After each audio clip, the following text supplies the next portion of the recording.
I built the house she wanted, every nail, every weekend.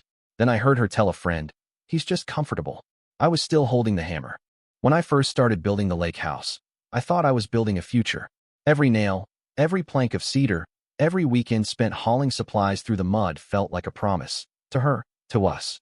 Grace Dawson wanted a place far from the noise. I wanted to give her that. My name's Thomas Reed, and by the time the last beam was raised, I'd spent 18 months turning bare land into something she could call home. That Saturday, I was up on the scaffolding, fixing the final roof joints, the sound of the lake breaking against the rocks below. Grace was sitting in her car, engine off, phone pressed to her ear. I remember the wind shifting just right, carrying her voice up to me. He's just comfortable, she said, laughing lightly. Safe, you know. Not exciting. But it's fine for now. For a moment, I thought she was talking about someone else. Then I heard my name.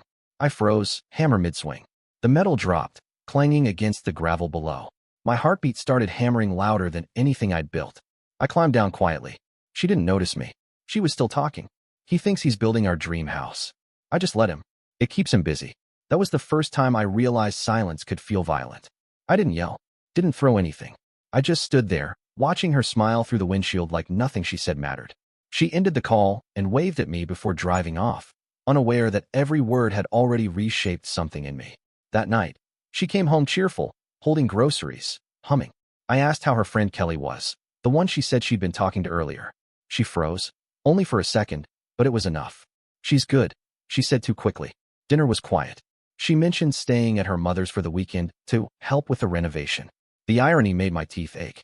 I told her to take my truck since her car needed servicing. She smiled like I'd done something sweet. When she left that evening, I sat in the half-finished living room surrounded by tools, trying to make sense of what I'd heard. The foundation of the house was solid, poured by my own hands, but everything else suddenly felt hollow. By Sunday, I couldn't focus. I drove to her apartment to grab a measuring tape I'd left there. On the counter sat her purse, half open. I didn't mean to look, but a folded paper slipped out when I picked it up. It was a hotel receipt, 2 nights, downtown, dated from a weekend she'd said she'd been visiting her mom. The check-in time was 10:47 p.m. Room service for 2. 2 glasses of wine. My hands went cold. I wanted to call her, to demand an explanation, but I stopped myself. People confess when they think you don't know yet.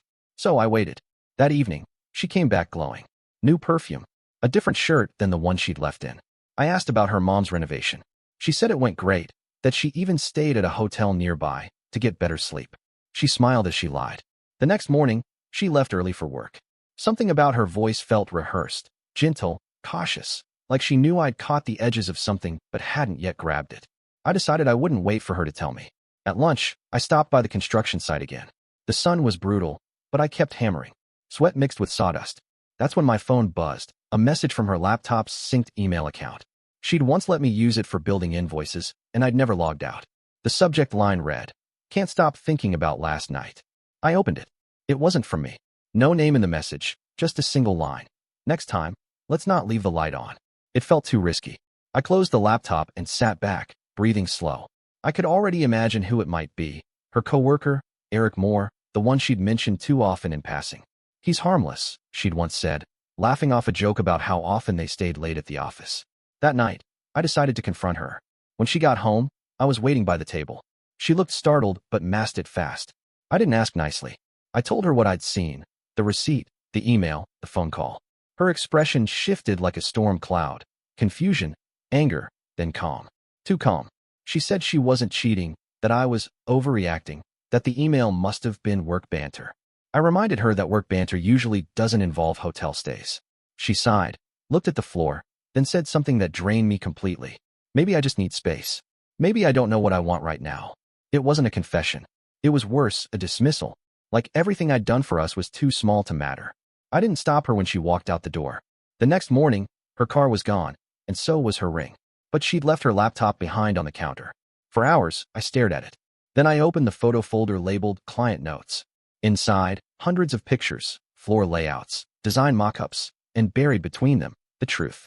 Photos of her and Eric in my half-finished house. My house. They were laughing, leaning against the exposed beams, her wearing my work shirt, his hand on her waist. My own tools were in the background. The hammer I'd held that day, resting on the same windowsill she'd once said would frame her favorite sunset. That's when the first real crack split through me. Not anger, not sadness, just the realization that I'd built something for a ghost.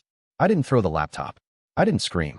I just closed it, stood up, and looked out toward the construction site through the window. The house stood there like a monument to my stupidity, shining under the evening sun, almost finished, almost beautiful.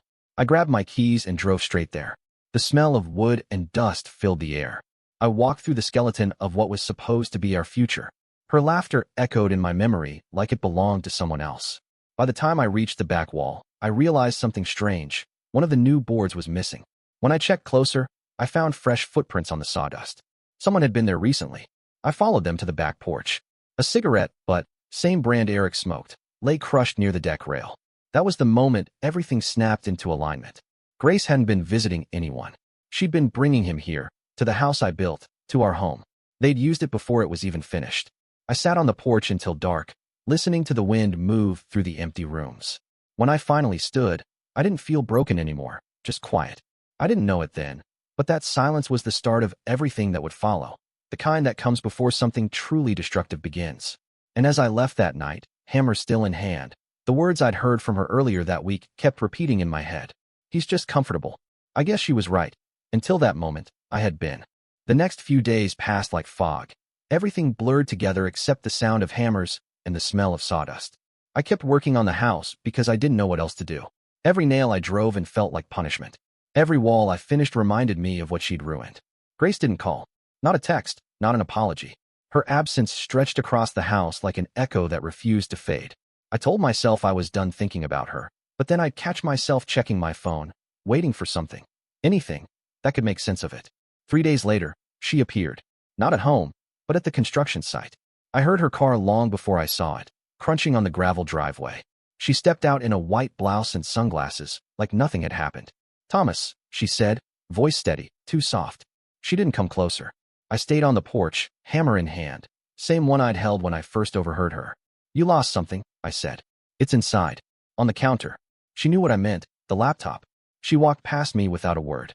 When she came out, she looked like she'd been crying, but I didn't care enough to ask.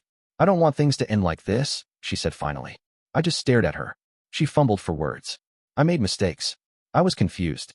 Eric doesn't mean anything. It was just..." I cut her off before she could finish. "Stop. You used my house for it. You brought him there." That made her go pale. She looked like she wanted to deny it, but couldn't. The silence between us stretched until she said something that almost made me laugh. "Can't we just move past it?" That line, so small, so ridiculous, made everything clear. Grace wasn't sorry.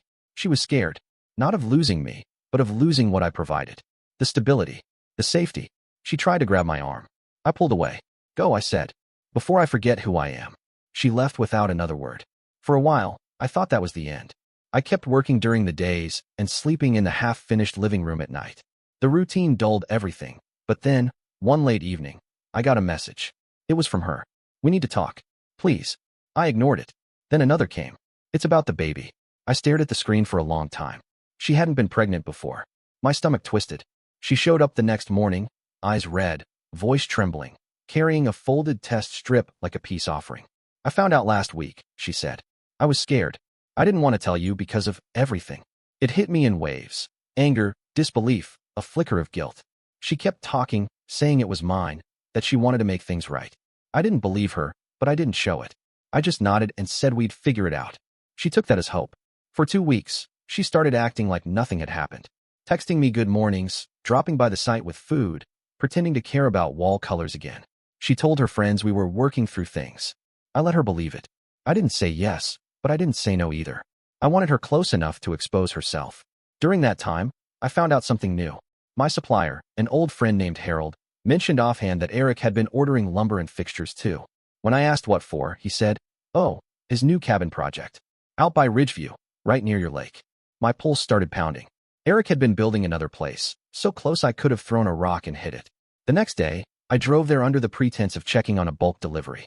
When I reached the site, I saw his car and hers. Her silver sedan, parked half-hidden under the trees. It was almost comical.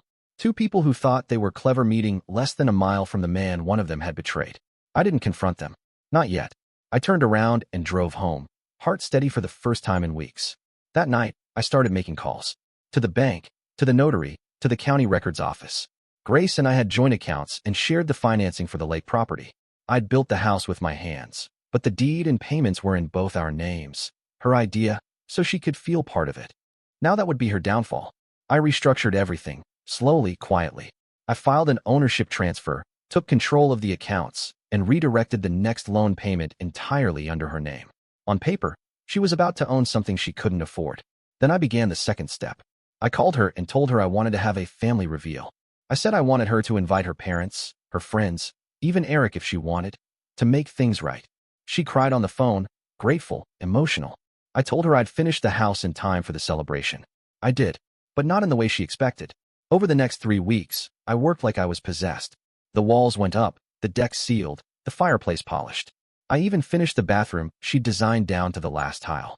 Every detail screamed her taste, her touch, but the wiring, the financials, the fine print, that was mine. Sometimes I'd catch myself thinking about the baby she claimed to carry. I couldn't tell if it was real or another manipulation, but I decided it didn't matter. I'd find out soon enough.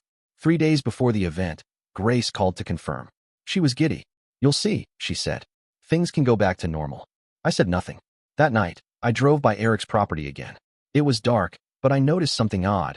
A light inside the cabin, faint movement. I parked nearby, engine off. Then I saw Grace's car pull up again. She stepped out, laughing as Eric opened the door. They disappeared inside. I sat there for 20 minutes.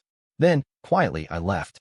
When I got back home, I went to the workshop and pulled out the old flash drive connected to the security cameras I'd installed weeks ago at the lake house. I checked the recordings. The night she'd visited me last time, when she claimed to be apologizing, she'd stayed after I left. With him. Again. They'd used my unfinished house once more. I leaned back in my chair and smiled. Not the kind of smile you give when you're happy, but the kind that comes from knowing exactly how the ending will go. The next morning, I called her again, pretending everything was fine. I told her to bring everyone early for the reveal, that I wanted a private toast before the guests arrived. She loved the idea. When I hung up, I felt something I hadn't felt since before this all started: control. The house was finished now, but something far more important was being built inside me: the calm before revenge. The next part of this story wouldn't be about carpentry or betrayal anymore. It would be about demolition, done slowly, carefully, and with precision. And as I locked the door to the finished house that night, I caught my reflection in the glass, tired, hardened, but ready. If she wanted comfort, she'd get it, just not in the way she imagined. The day of the reveal arrived like the calm before a storm. Sky too clear, air too still, the kind of silence that feels staged. I'd finished everything the night before: the railing, the lighting, even the kitchen backsplash she'd picked out from a catalog while pretending we still had a future. Grace arrived early, just like I asked. She wore white, an obvious choice, trying to look pure, glowing, reborn. Eric followed 10 minutes later, pretending to be a friend helping with arrangements. His arrogance made it easy to keep a straight face. They thought I was still the same man who'd once built her a dream. "Thomas, this looks amazing," she said, spinning slowly in the living room. "I can't believe you did all this yourself." "Oh, I had help," I said. "Some hands just make better use of space than others." She didn't catch it. She was too busy admiring her own reflection in the window. Her parents showed up next, her mother clutching a casserole, her father awkwardly carrying flowers. Behind them came a few friends, co-workers, people I didn't recognize. Everyone smiled politely, the air thick with forced hope. We gathered near the fireplace. I'd placed the deed folder and a champagne bottle on the mantel. Grace took my arm like nothing had ever happened. I didn't pull away. When everyone settled, I raised my glass. "Before we start," I said, "I want to thank everyone here for coming. This house means a lot. Every beam, every wall, every nail, it was built with intention, with care, with love." Grace smiled softly. I turned to her. And for her. The guests clapped lightly. Grace leaned closer, whispering that she was glad I forgave her. I nodded and continued. "But sometimes, when you build something for someone else, you realize halfway through, it was never yours to begin with." Her smile faltered. I gestured toward the mantel. "This house, for example. Grace helped choose every detail. And in return, I helped choose something too." I lifted the folder, pulled out the documents, and placed them on the table. The ownership transfer. As of last week, the house and the mortgage are in Grace Dawson's name alone. Every cost, every debt, every unpaid bill. Hers. Murmurs rippled through the crowd. Her father frowned. Grace's lips parted, confusion spilling into fear. "What are you talking about?" I handed her the papers. "I just made sure your dream came true. You wanted it in your name. Now it is." Her eyes darted across the pages, hands shaking as the numbers sank in. I watched realization creep over her face. The loan, the insurance, the tax filings. All legitimate, all traceable, all tied directly to her. Then, I reached into my pocket and clicked the small black remote I'd been carrying all day. The living room TV flickered to life. Static for a second, then video. Grainy footage, time-stamped. The unfinished lake house weeks ago. Grace and Eric, laughing, stumbling through the frame.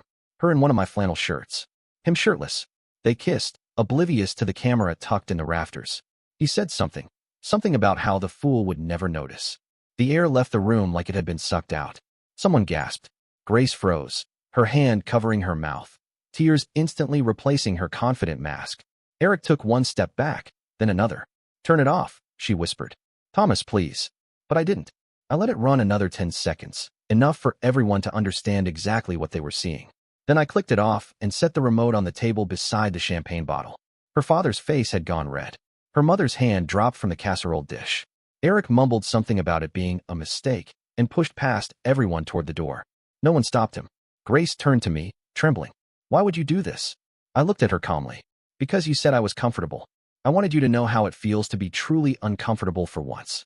She tried to speak, but her voice broke apart. Tears came fast, the ugly kind that don't win sympathy. You can't just ruin me like this. Ruin you? I said. You did that yourself. She lunged for the remote, but I stepped back. Her father grabbed her arm before she could throw it. The room was dead silent except for the crackling of the fireplace. Then came the second twist I hadn't planned, but fate did. Her phone buzzed on the counter. A message from someone named Mara popped up, bright and bold. The test came back negative. He's not the father. Every head turned. Grace's mouth opened, but nothing came out. Her mother whispered, horrified. What test? I didn't have to say a word. The room erupted. Her parents demanded answers. She tried to claim it was a misunderstanding, but it didn't matter. Everyone had seen enough. I walked out through the front door as their voices tangled behind me, shouting, sobbing, disbelief. The sun was setting, golden light spilling across the porch, the same light she once said she wanted to wake up to every morning. I left her to it. 2 hours later, as twilight deepened, I sat by the lake with a beer, listening to the wind rattle through the trees. My phone buzzed nonstop. Messages from her mother, even from coworkers I barely knew. I ignored them all. Around 10, headlights swept across the dirt road. Grace's car. She stepped out, barefoot, mascara smeared, holding the same test she'd once used to trap me. It was a mistake, she said. I panicked. I didn't move. She dropped to her knees on the gravel. Please. You don't understand what it's like to lose everything. I finished the beer and tossed the empty bottle into the truck bed. No, I said quietly. I understand perfectly. You just never thought I could take it back. She sobbed, said she'd tell everyone it was fake, that she'd fix it all. I told her not to bother. She screamed then, a sound that didn't even sound human, and hit the hood of my truck. I drove off before she could say anything else, watching her shrink in the rearview mirror, crumpled beside the road like something discarded. For the first time in months, I felt weightless. The next morning, the fallout started. Her parents called to apologize, not to me, but for her. Word spread fast. The video had circulated through her office group chat before I even got out of bed. By noon, Eric had quit, and Grace was placed on leave pending an HR review. Her social media went silent. The woman who once posted every brunch, every perfect day with my love, vanished from sight. That weekend, I listed the house for sale. Within a week, I got an offer, higher than I'd expected. I signed the papers, closed the door one final time, and left the keys in the mailbox. But that wasn't the end. Not yet. 3 nights later, just as I was settling into my apartment, I got a call from the local sheriff's office. Someone had reported suspicious activity at the property. I didn't ask who. I already knew. Grace wasn't done. And that's when the story that started with a hammer would end with fire. When the sheriff called that night, his voice was casual, but there was something off in his tone. Mr. Reed, your property out by Lake Ashby. Neighbors saw lights around 11. Might just be kids. You mind if we send someone to check? I told him I'd head there myself. The drive took 20 minutes. The road wound through pine and gravel, moonlight spilling over the half-built cabins. The whole time, I replayed her face from that night.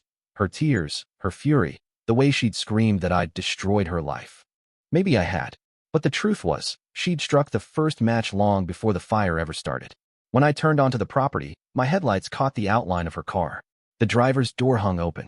The smell hit me first, smoke, heavy and chemical. The house glowed faintly, flames licking along the kitchen windows. I jumped out, shouted her name. Nothing. The fire wasn't raging yet, but it was spreading fast across the floorboards I'd sealed myself. Inside, the air shimmered with heat.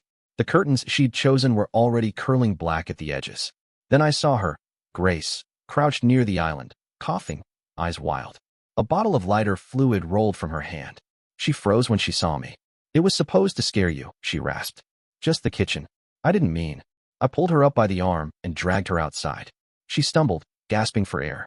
The wind carried sparks up the hill, orange light bouncing off the lake. Grace, I said quietly, you set fire to a house that isn't even yours anymore. She looked dazed. You took everything from me. What did you expect? I didn't answer. The first sirens echoed from the highway. I stepped back as she fell to her knees in the dirt, sobbing and repeating my name. When the fire truck arrived, the deputy recognized me immediately. She was inside, I said, nodding toward her. Might need medical. The firefighters worked fast, but the fire had already eaten half the structure. I watched it collapse inward, the roof bowing like a defeated spine. The house that had once been a promise turned into a pyre of what-ifs and wasted weekends. Grace sat in the back of the ambulance, wrapped in a blanket, still crying. When an officer asked what happened, she mumbled something about accidentally knocking over a candle. But the lighter fluid was still there. The cameras I'd installed were too. 2 days later, the footage made everything official. It showed her entering through the side door around 10:45, holding a gas can and flashlight. She poured it along the counters, lit a match, hesitated only once before dropping it. The fire leapt instantly. She ran, but came back minutes later, maybe to put it out, maybe because she panicked.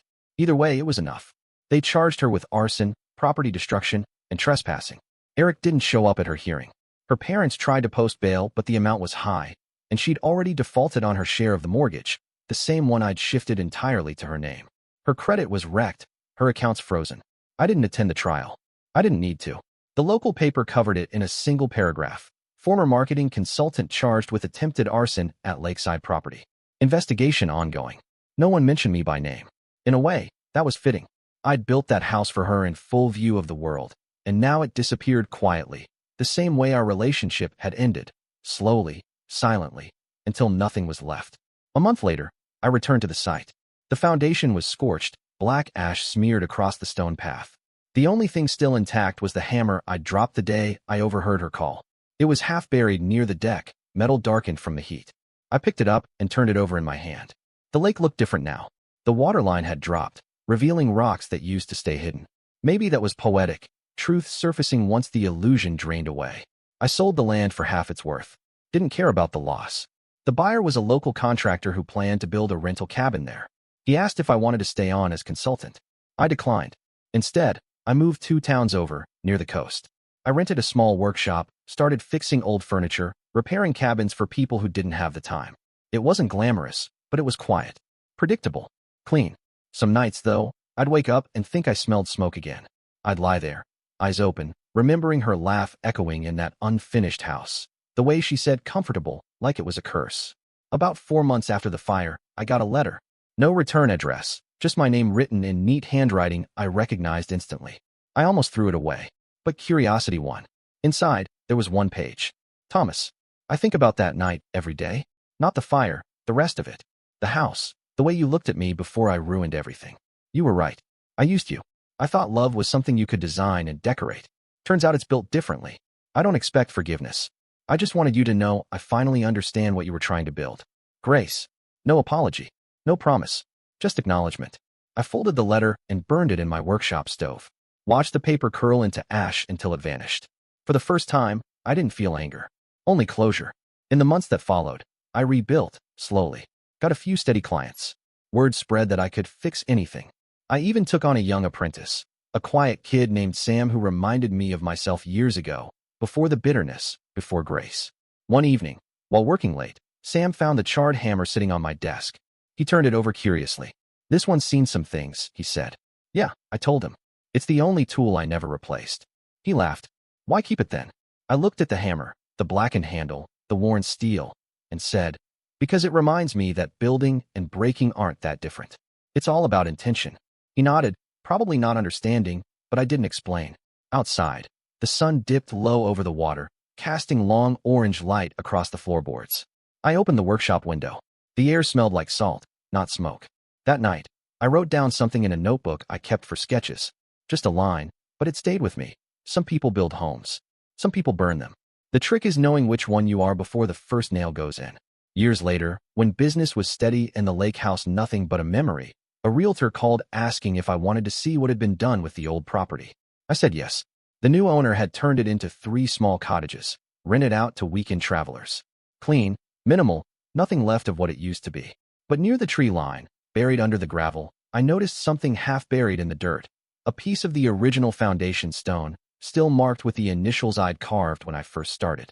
For a second, I thought about scraping them off. Instead, I left them there. Let the past rest where it belonged, under new walls, new stories, new people who'd never know what happened there. I walked back to my truck, placed the hammer on the passenger seat, and looked at the rebuilt cottages one last time.